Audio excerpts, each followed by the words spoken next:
I still remember that night. Sky was dark with clouds hanging low, and the faint hum of car engines on the street made it feel lonely outside.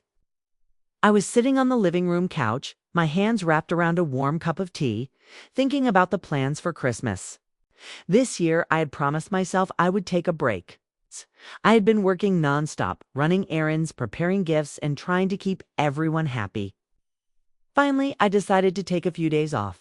Go somewhere quiet, just breathe. And my husband, Alex, had insisted, "Don't worry, I'll handle Christmas. You just relax. Everything will be fine." At first, I felt a little nervous.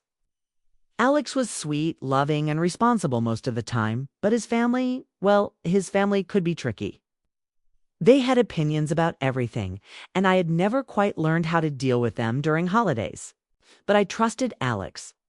That night, I packed my bags slowly, double-checking everything, and finally said to him, "Are you sure you can manage them?" He smiled, leaned in, and kissed my forehead. "Trust me," he said. The next morning, I left with a small suitcase, feeling a mix of excitement and relief. The cold air hit my face when I stepped outside, and the faint scent of pine trees reminded me of the holiday spirit. I felt free for the first time in months.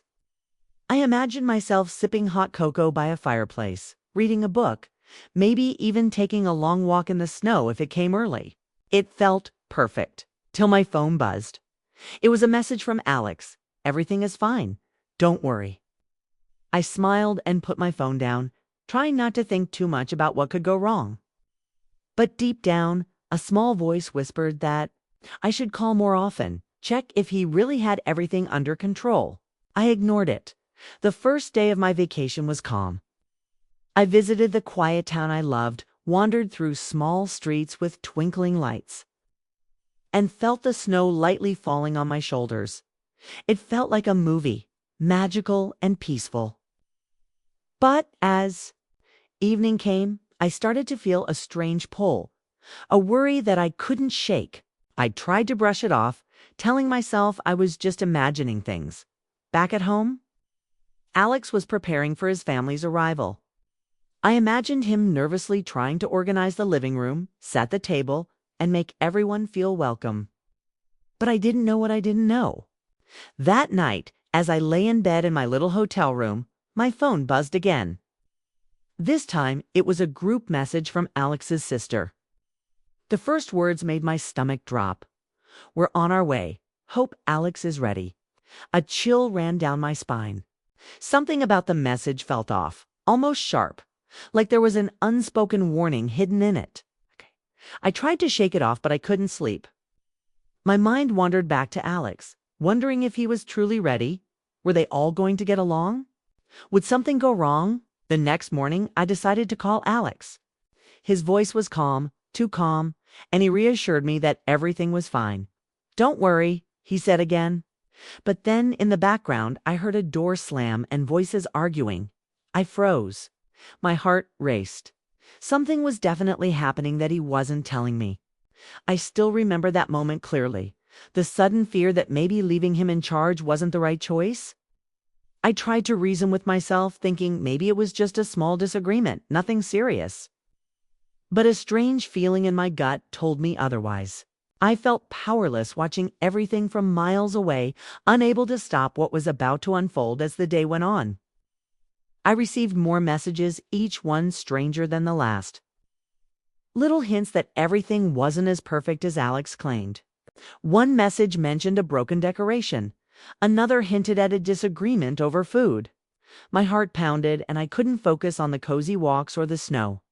Every ping of my phone made me anxious. Every silence felt heavier.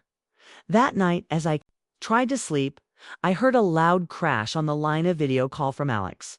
He appeared on the screen, his face pale, eyes wide with something I couldn't quite recognize. The sounds behind him were chaotic, yelling, glasses shattering, and the unmistakable tone of panic. I opened my mouth to ask what happened, but he quickly hung up. I sat there staring at the blank screen, my hands shaking.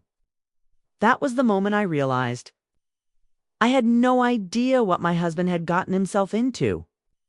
I had trusted him completely, And now, miles away, I could only imagine the chaos unfolding at home. The peaceful Christmas I had dreamed of was gone, replaced by fear and uncertainty. I still remember that night, the cold air in my hotel room, the pounding of my heart, and the helplessness that consumed me. And as I lay there, staring at the ceiling, a single thought kept echoing in my mind. What if everything really did go wrong? And then a message popped up on my phone that made my blood run cold. We need to talk. Now, I still remember that day. The sun was barely rising and the hotel room felt colder than usual, even with the heater on. My hands were shaking as I stared at the message on my phone. The sender's name wasn't saved. DIT was just a number. My stomach twisted and I felt a deep knot of fear. I wanted to call Alex, but my hands froze. What if it was something serious? Something I wasn't ready to face alone? Finally, I dialed his number. It rang once, twice, and then he picked up. But the voice that answered wasn't the calm, reassuring tone I was used to. "Hey, we need to talk," he said, hesitation thick in his words. The background was loud, filled with whispers, footsteps, and a faint crash of glass. I could hear someone muttering angrily. "What's happening?" I asked, my voice trembling. "Nothing. It's just a small problem. I can handle it." "Don't worry," he said quickly, but the tension in his voice betrayed him. I can hear shouting, "Alex, what's going on?" I pressed, panic rising. But before he could answer, the line went dead. My heart sank. I felt frozen, staring at my phone, unable to believe that I was hearing chaos from thousands of miles away. My peaceful vacation, my little escape, was gone. I wanted to be there, to step in, to fix everything, but I couldn't. I felt helpless, my chest tight, and my mind racing with all the possible disasters unfolding at home. I tried to think. Maybe it was nothing, just a small argument over decorations or food. But then, my phone buzzed again. Another message, this time from Alex's mother. My hands trembled as I opened it. "Everything is a mess." He promised, but he couldn't. "We can't stay calm." I couldn't breathe. The calm, cozy Christmas I had imagined was vanishing in front of me. The words painted a picture of a house full of tension, arguments, and chaos. I wanted to scream to leave immediately, but I couldn't. I was stuck miles away, unable to stop it. That morning, I wandered the quiet streets near the hotel, my mind spinning. Snowflakes fell lightly on my coat, and the world outside looked peaceful. But inside me, everything was turbulent. I tried to imagine what was happening at home. Alex, trying to calm his family. The cousins arguing, the aunts and uncles yelling over small mistakes. My heart ached. As I walked, my phone buzzed again. Another message. This time it was a photo. My hands went cold as I opened it. It was the living room at home. Its decorations were knocked over, broken ornaments scattered on the floor. And Alex was standing in the middle, looking shocked, overwhelmed, and utterly helpless. His parents were arguing, his siblings were pointing fingers, and the chaos was so complete that I could barely breathe just looking at it. I called him again, but it went straight to voicemail. I tried several times. Nothing. Panic consumed me. I felt like I was trapped in a nightmare, watching everything from the outside with no power to stop it. I imagined the smell of burnt food, the sharp voices, the sound of doors slamming. My mind raced with every possibility, each one worse than the last. Hours passed. I tried to focus on something else, but every time my phone vibrated, my heart jumped. I felt cold and alone, missing home, missing the sense of control I usually had. And then, late in the afternoon, a message appeared that made my stomach drop. It wasn't from Alex or his mother or anyone I recognized. It said simply, "Go home now." I didn't know who sent it. I didn't know why. But a sense of urgency gripped me. My heart pounded, my hands shook, and I felt a sudden fear unlike anything I had experienced before. Something was seriously wrong, more than I could imagine. I still remember the feeling of dread that washed over me. The cold air, the silent streets, the way the snow seemed to slow down around me as if the world itself was holding its breath. I felt a strange, invisible force pushing me to leave, to rush home to see what was happening with my own eyes. I booked the earliest train I could find. My thoughts raced the entire way. What had Alex done? What had his family done? And what would I find when I arrived? My mind created every possible scenario: fights, broken relationships, ruined Christmas, maybe even something worse. Each scenario made my heart pound harder.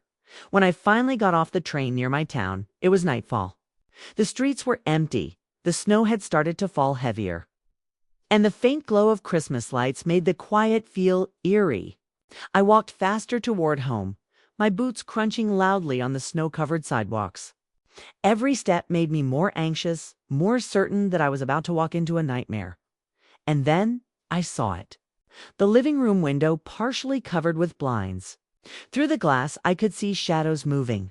My heart leaped into my throat. There was shouting Lox's voice, panicked and desperate. And then, silence.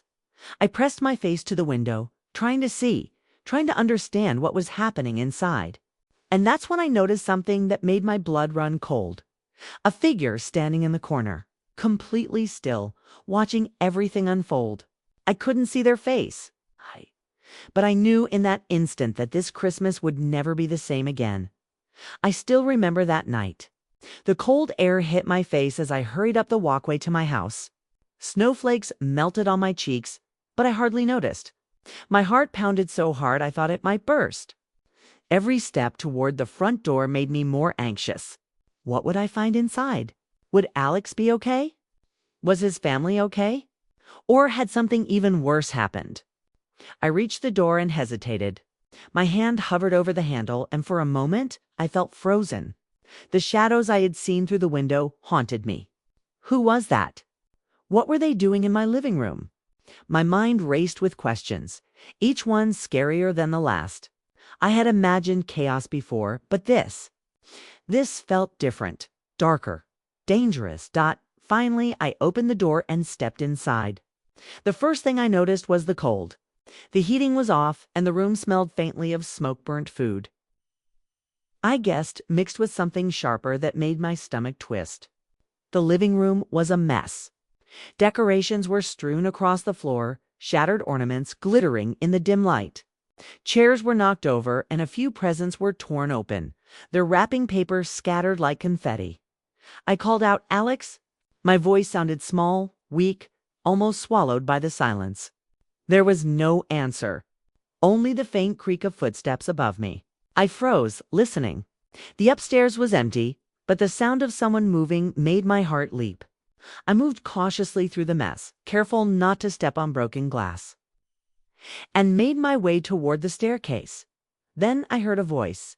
"Alex." I didn't know how to handle it, he stammered. His words were shaky, desperate. I ran toward the sound, relief and fear mixing in my chest. I found him in the kitchen, looking defeated. Flour dusted the counter, a pot boiled over on the stove, and the smell of burnt cookies filled the air. His face was pale, his eyes wide and anxious. "What happened?" I asked, my voice trembling. "Why is everything like this?" He swallowed hard, avoiding my gaze. It started small," he said. "Mom didn't like the decorations. My sister argued about the food. Then someone knocked over the tree, and..." He trailed off, looking like he might cry. I tried to calm them down, but it just got worse. I could feel his panic. I wanted to hug him, to tell him it was okay, but the tension in the room was thick, almost suffocating. And then I heard it again, the sound that had made my stomach twist the first time I saw that shadow. A quiet, deliberate movement from the corner of the living room. I turned slowly. There by the window was the figure. They were tall, wearing a dark coat, and their face was hidden by shadows. They didn't move. They just watched us. My breath caught in my throat. I had never felt fear like this before. My body froze, but my mind screamed at me to act. "Who's there?" I called, trying to sound braver than I felt. My voice echoed in the empty room. The figure didn't answer. Slowly, they stepped forward, and I could see a glint in their hand. My heart stopped. Was it a weapon? Or just a harmless object? I couldn't tell. Alex moved closer to me, holding out a trembling hand. Don't. Don't make a sudden move, he whispered. I don't know who they are. I don't know what they want. The figure stopped a few feet away. Then, in a calm, almost chilling voice, they said, "You left everything in my hands. Now you're back." The words made my blood run cold. There was no anger, no panic in the voice, only a quiet, deliberate menace. I stepped back, instinctively grabbing Alex's hand. "Who? What do you mean?" I asked, my voice shaking. The figure tilted their heads slightly, as if amused. "Christmas is ruined," they said softly, "and it's all because of him." They nodded toward Alex, their eyes hidden in the shadows. I felt a wave of guilt and fear crash over me. I had trusted Alex to handle everything. I had left him alone, believing he could manage his family. And now the chaos in my home was far worse than I could have imagined. And this stranger, this silent watcher, was somehow part of it. I still remember the terror I felt at that moment. It's the way my heart raced, the cold creeping into my bones despite the room being warm. The snow outside tapped softly against the windows, but inside the tension was almost unbearable. I didn't know what the stranger wanted or how far they would go. All I knew was that nothing would ever be the same this Christmas. And then, just as suddenly as they had appeared, the figure moved toward the staircase, disappearing into the shadows upstairs. I froze, too afraid to follow. Alex grabbed my arm, his hand cold and shaking. "We have to be careful," he whispered. "Whatever they want. I don't think it's over yet." I nodded, my mind racing. My home, my Christmas, was no longer safe. And somewhere upstairs, that figure was waiting, watching, planning. I could feel it. Every instinct in my body screamed that this was far from over. I still remember that night. The house felt colder than ever, even with the heating on. Shadows from the Christmas lights flickered on the walls, casting eerie shapes across the living room. Every sound, the creak of the floorboards, the hum of the refrigerator, even the faint whistle of wind outside made me jump. My body was tense, my hands shaking. And every instinct screamed that something terrible was about to happen. Alex stayed close to me, his arm around my waist, as we watched the staircase. Neither of us knew what the mysterious figure upstairs was doing, and every minute of silence felt heavier than the last. I could feel my heart beating in my throat, a relentless rhythm that made it impossible to think clearly. "I don't understand," I whispered. "Why are they here? Who are they?" Alex shook his head. I don't know. I didn't expect anyone else to show up. I thought it was just family drama. Nothing more, but this. This is different." His voice was low, trembling. I could see the fear in his eyes, the same fear I felt coursing through my own veins. Suddenly, there was a loud thud from upstairs. My stomach dropped. Something heavy had fallen. Alex grabbed my hand tightly. "Don't move," he whispered. "Stay here." I wanted to protest, wanted to follow him, but my feet felt like they were cemented to the floor. Every instinct screamed that moving too quickly might make things worse. The house, once familiar and comforting, now felt like a trap. I could almost hear the walls closing in, the shadows whispering threats I couldn't understand. Then another sound. This time, it was a voice, low, calm, and icy. "You shouldn't have come back." My blood ran cold. The words were deliberate, measured, and somehow full of menace. I recognized the voice now. It belonged to the figure I had seen earlier. My mind reeled. Who were they? And what did they want with us? Alex took a cautious step toward the staircase. "If you want something, say it," he called. "We'll listen. Just stop the games." There was a pause, long and heavy, and then the figure laughed softly. It wasn't a happy laugh, was sharp, cutting, and filled with something dangerous. "Games," they said. "You left everything in my hands. Now you're back." Too late. I felt a shiver run down my spine. My chest tightened, and I could barely breathe. I realized that this stranger wasn't just some intruder. They were someone who had been watching, planning, waiting for the right moment. And now, with us back, whatever they intended was about to begin, suddenly. Another sound distracted Usa's shout from the living room. Alex's mother had come out of the kitchen, her face red and eyes wide with panic. "What is happening?" she yelled. "Why is the house in chaos? Who is here?" The mysterious figure didn't answer. Instead, they moved quickly, slipping into the hallway like a shadow. Alex grabbed my hand again, pulling me toward the living room. "We need to stay together," he said. "No one goes anywhere alone." The family gathered in the living room, tension thick in the air. Everyone looked at each other, bewildered, scared. Arguments broke out immediately, accusations flew, voices rose, and the chaos that had been simmering for days boiled over. I felt trapped, watching as my husband tried to calm everyone. But nothing worked, and all the while I could feel the presence of the figure somewhere nearby. Every creak, every whisper, every shadow seemed to be them, observing, waiting. I couldn't see them, but I knew they were moving through the house, and with each step, my fear grew. I still remember that night, the weight of the fear, the hopelessness. The way the house that should have been warm and safe felt like a cage. I tried to comfort the family, tried to bring order, but the stranger upstairs had already changed everything. The Christmas we had planned, the peace I had imagined, was gone. And then, a sound I will never forget. It was a loud crash, followed by a scream, sharp, terrified, coming from the kitchen. My heart stopped. I ran toward the sound, Alex right behind me, and what I saw made my blood run cold. Something was broken, something valuable destroyed. And someone was hurt. I froze, staring at the scene, my hands shaking. And then I realized the figure was gone. But the damage they had caused was only beginning. I still remember that night. The cold air from the open kitchen window brushed against my face as I stepped closer to see what had happened. The shattered plates, spilled food, and broken ornaments created a chaotic mess. But what made my blood run cold wasn't the mess, it was the scream I had heard moments ago. My heart pounded in my chest as I looked around, searching for the source. Alex was beside me, his face pale, eyes wide with fear. He tried to reassure me, but his voice trembled. "I think it's just a small cut," he said, pointing to his mother's hand. She was holding her palm, and a thin line of blood ran down, bright and alarming against her pale skin. I slipped on the floor. "It's nothing serious." But I could see the panic in her eyes, the shaking of her hands.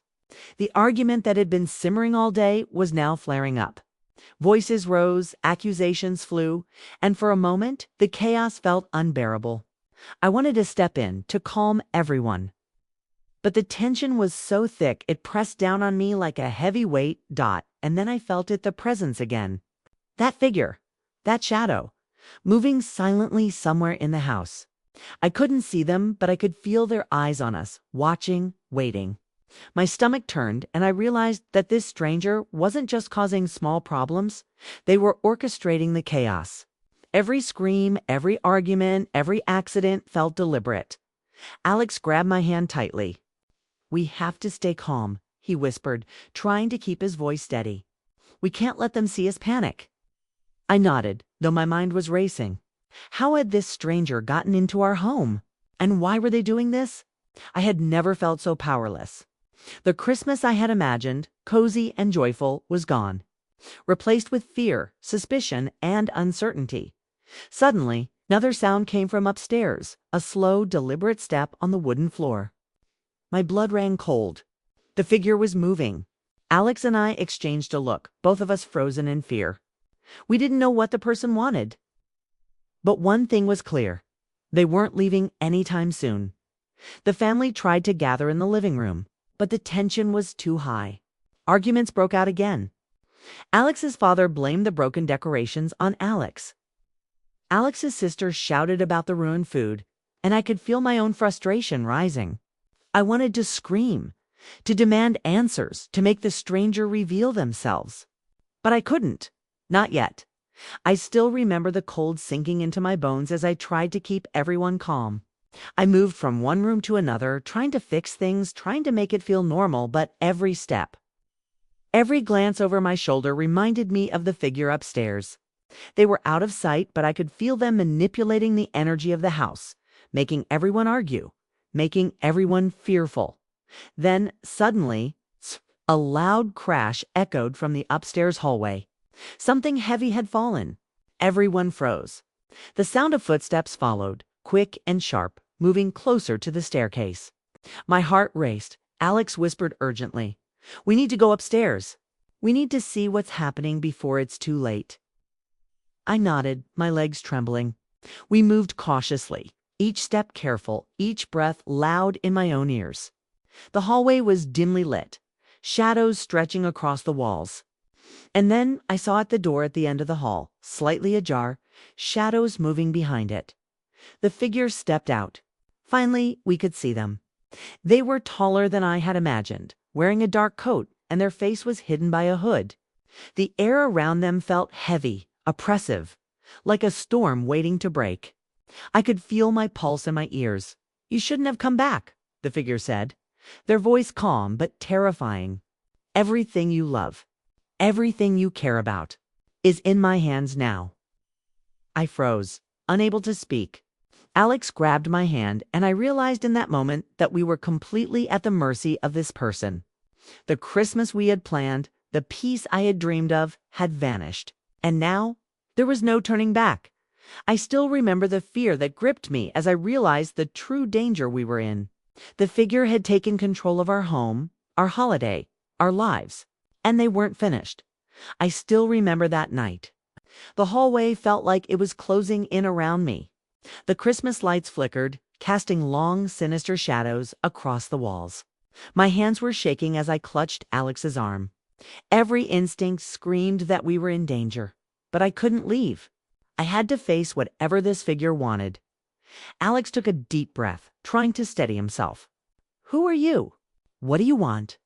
he demanded, his voice firm but shaky. The figure didn't answer immediately. Instead, they stepped closer, and I could feel a coldness in the air, like the warmth had been sucked out of the house. Their presence was overwhelming, almost suffocating. Then, finally, the voice came calm, chilling, deliberate. "I'm here because you left everything in my hands," the figure said. "You thought this Christmas would be perfect. You thought you could trust everyone. But trust is fragile, isn't it?" My heart pounded.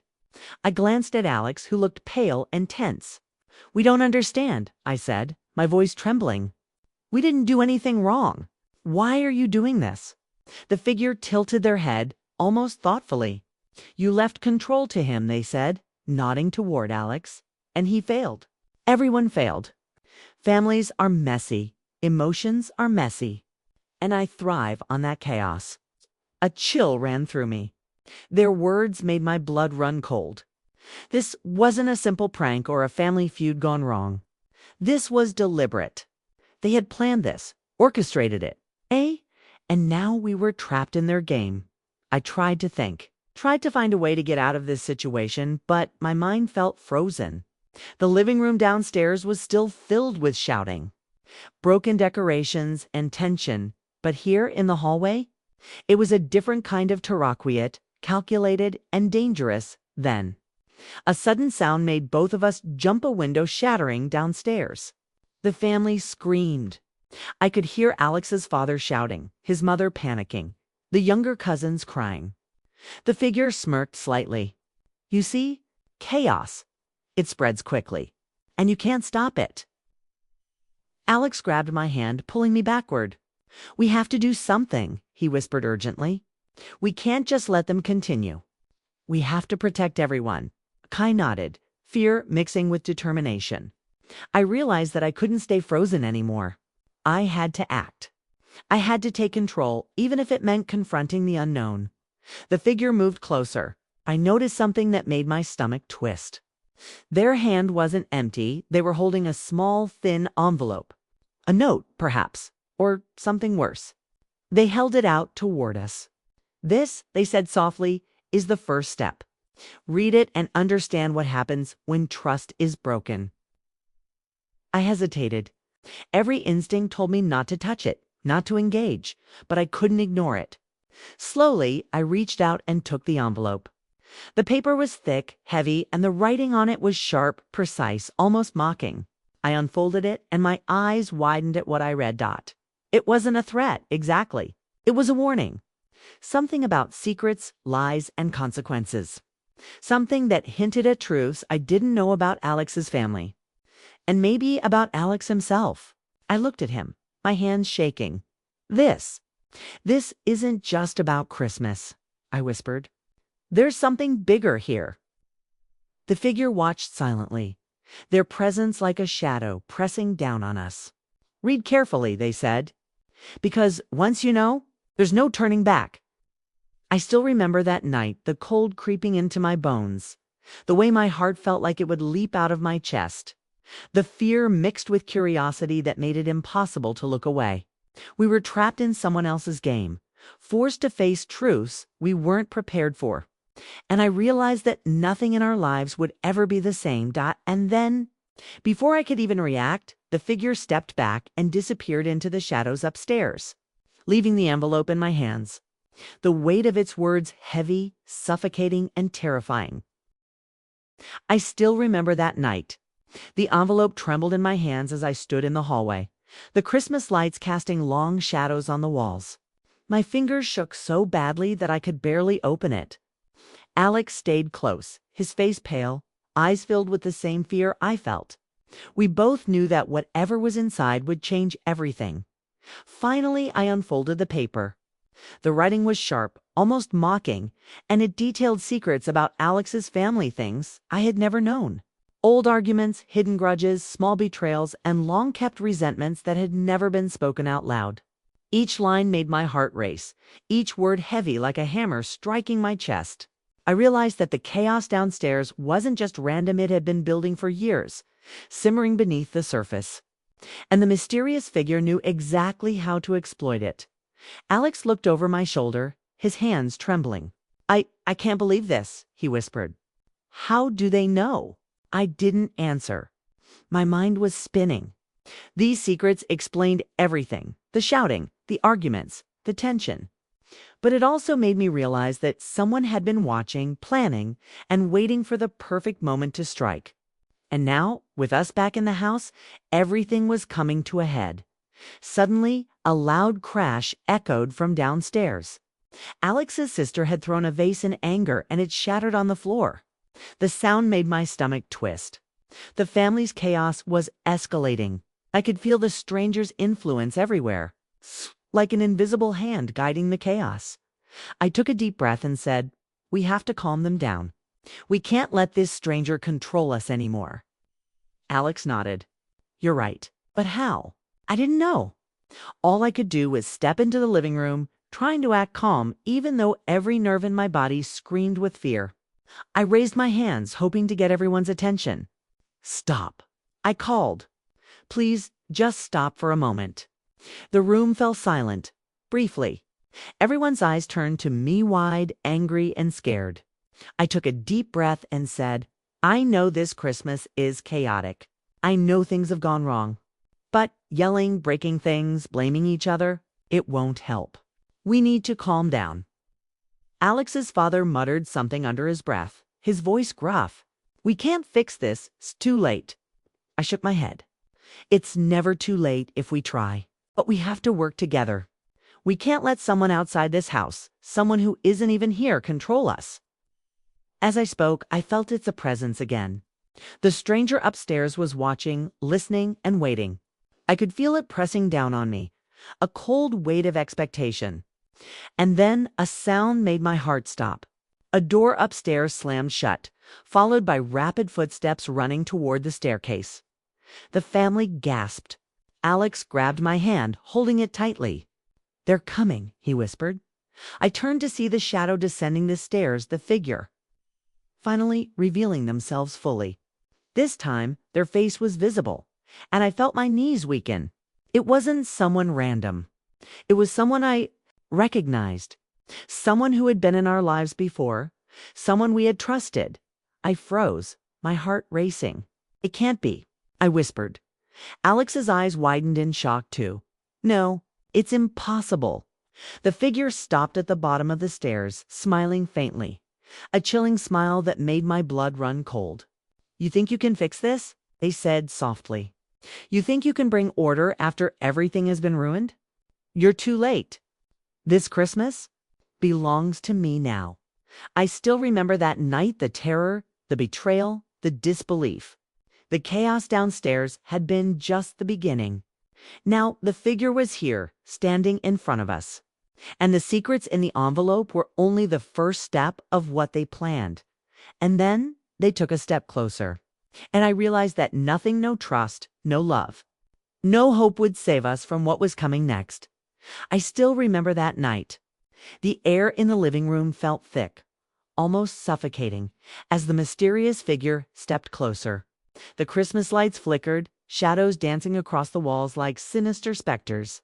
My hands shook as I clutched Alex's arm. My heart felt like it was trapped in my chest, pounding so loudly I was sure everyone could hear it. The figure stopped a few feet away from us, their eyes gleaming in the dim light. And then, slowly, they pulled back the hood. My stomach dropped.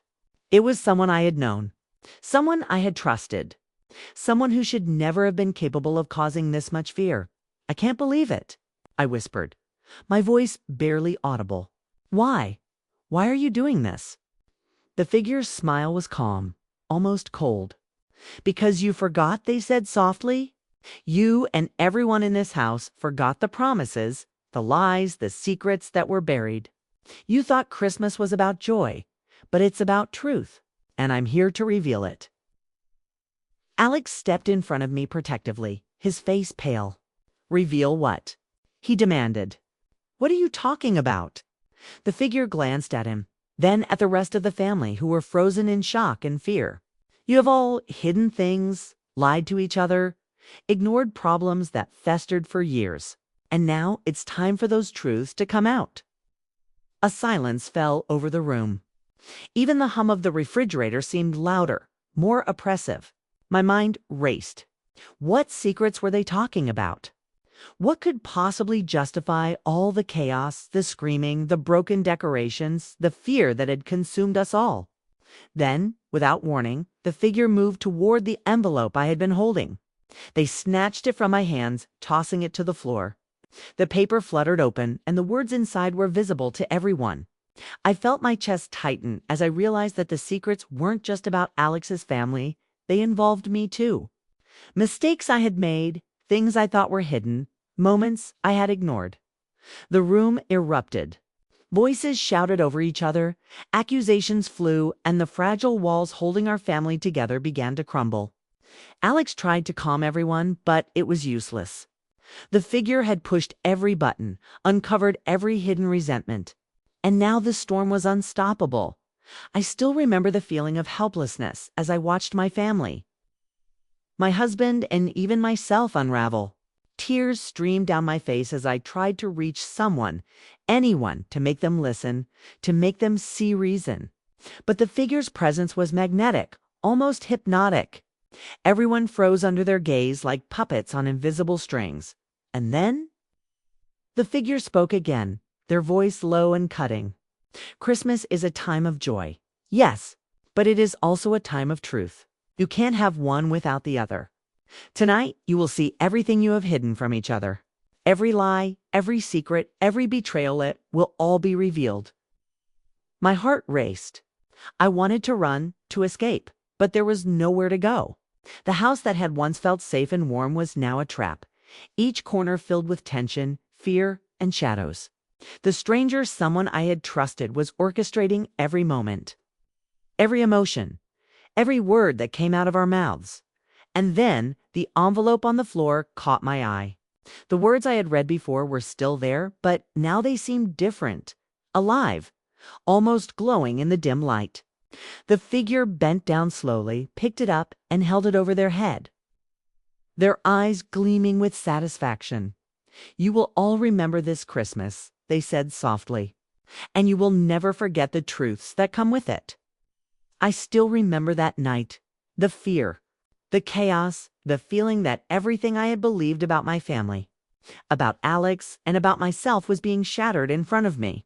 And as the figure turned and moved back toward the staircase, I realized that the worst was yet to come.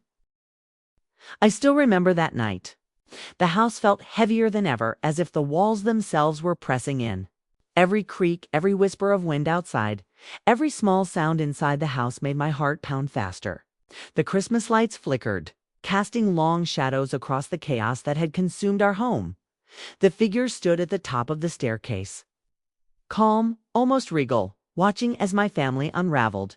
Alex and I exchanged a glance. We both knew that whatever was about to happen next would change everything. The envelope in their hands seemed to glow with some unseen power, a weight heavier than paper, carrying secrets that could destroy us.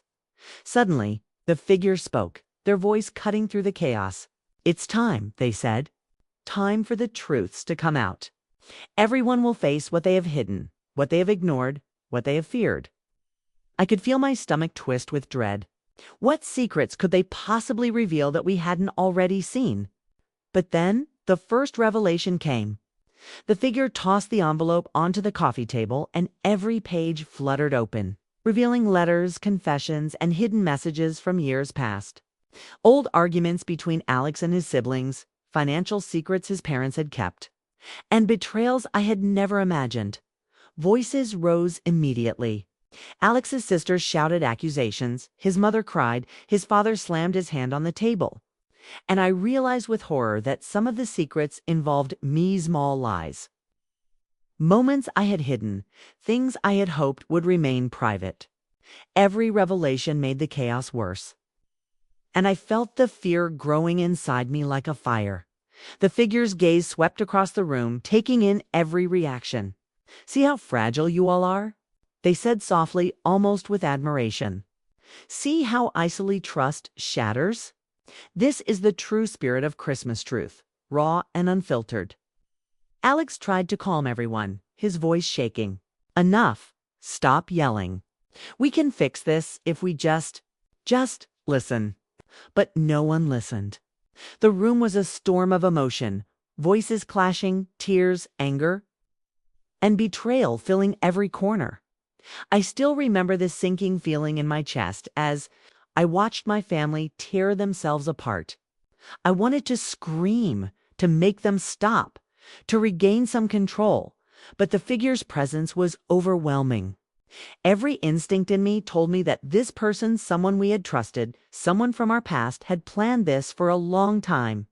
They knew exactly how to push our buttons, how to make us break, and then, just when I thought it couldn't get worse, the figure stepped closer to Alex and me.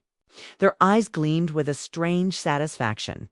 "Now," they said, "you will understand the consequences of leaving things unsaid, of hiding truths.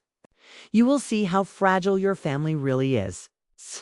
My knees buckled, and I grabbed Alex's hand for support. I could barely breathe.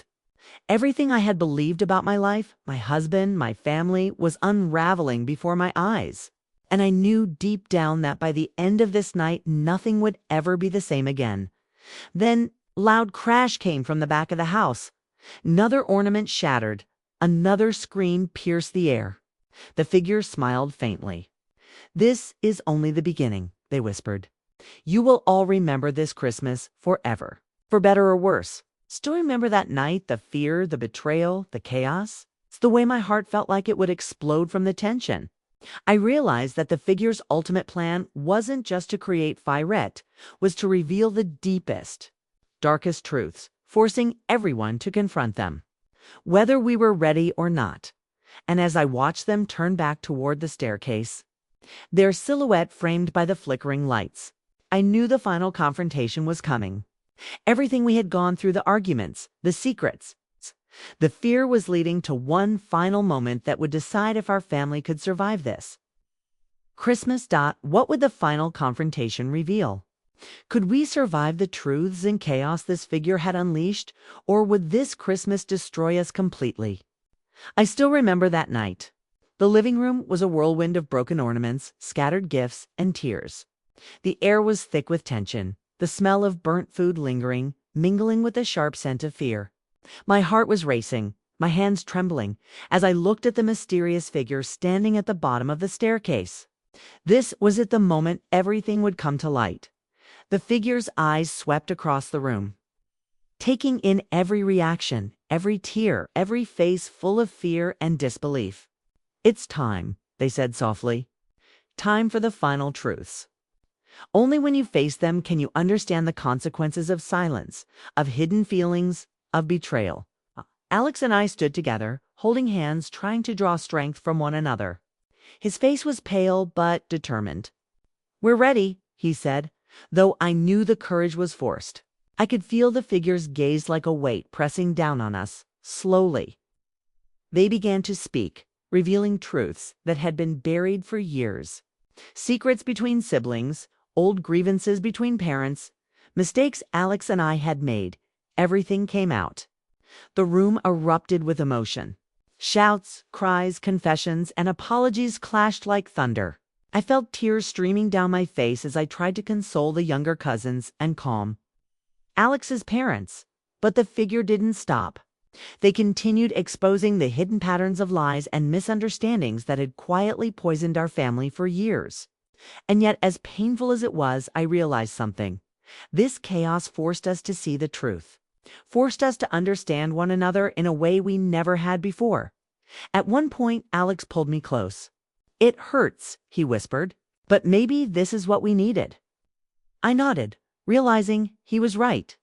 The figure had pushed us to the edge, but in the process, it had also created an opportunity, a chance to finally face our problems. Speak honestly, and maybe, just maybe, he'll dot then. As suddenly as they had appeared, the figure stepped back. Their eyes softened and a faint smile crossed their face. "Now you know," they said. "Use this knowledge wisely. Learn from it. Christmas is not just about joy, it is about truth and the courage to face it." And with that, they turned, disappearing into the shadows of the staircase, leaving the room eerily silent. The tension hung in the air for a moment, but slowly, the family began to regroup. Apologies were whispered, tears were shared, and for the first time that night, felt a small sense of hope. I still remember that night, the fear, the chaos, the pain, and finally, the relief. The house was a mess, but we were alive. We were together. And through the struggle, I realized that Christmas wasn't about perfection, decorations, or gifts. It was about facing the truth. No matter how hard, and standing together as a family, Alex held me close. And I felt the warmth of his presence. "We made it," he said softly. "We survived." I nodded, tears in my eyes. "Yes, but we've also learned something important. We can't ignore what matters. We have to be honest, for ourselves and for each other." That night, as the snow fell softly outside, I understood that even in the darkest moments, hope and love could survive. Chaos could be overwhelming, but truth and courage could bring us back together. And Christmas, imperfect as it was, became meaningful in a way I had never imagined. If you enjoyed this story, please like, subscribe, and share your thoughts in the comments. I hope it reminds you that even in the most chaotic, scary, or uncertain times, facing the truth and sticking together can help you survive and even grow stronger.